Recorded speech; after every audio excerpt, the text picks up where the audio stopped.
مجھے دنیا نہیں سکھلائی بلکہ دین سکھلایا، اور مجھے اس قابل بنایا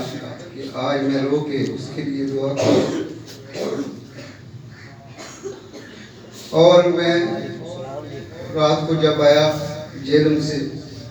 تو میں نے موبائل اپنے والد صاحب کا اپنے کنٹرول میں کیا بھائیوں سے رابطہ کرنے کے لیے، تو 4:30 بجے کا الارم میرے والد صاحب کے موبائل پہ بجا تہجد کے لیے، جو اپنی بیماری میں بھی تہجد کو نہیں چھوڑتے، اور مجھے کہتے تھے عتیق الرحمان بیٹا اگر تو چاہتا ہے نا اللہ تجھ سے دین کا کام لے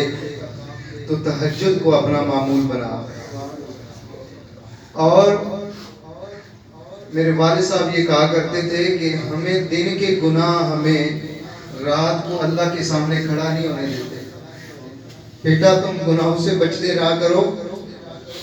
اور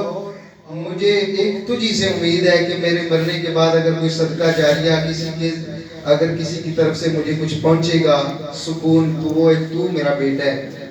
تو انہوں نے مجھے 15 دن پہلے یہ وصیت کی تھی کہ اگر میں فوت ہو جاؤں تو میرا جنازہ بیٹا تم نے پڑھانا ہے۔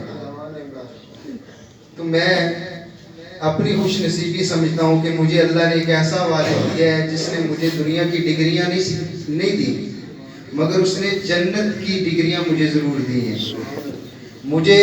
اس قابل بنایا ہے کہ اس کی قبر کے اندر میں اپنے والد صاحب کو سکون پہنچا سکتا ہوں اچھے عمل کر کے، نیکی کر کے۔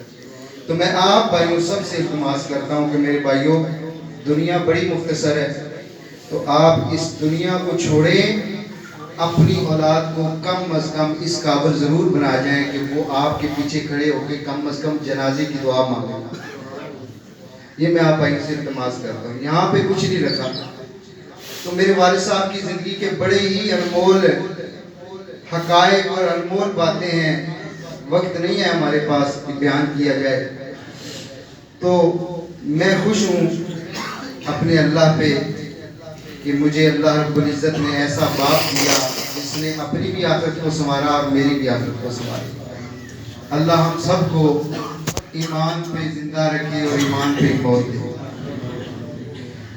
جنازہ سارے بھائی موبائل جو ہیں وہ آف کر لیں، جنازہ بلند آواز میں ہوگا، تو جو اگر درمیان میں موبائل جنازے کے درمیان چل بھی جائے تو اس کو بند کر لینا۔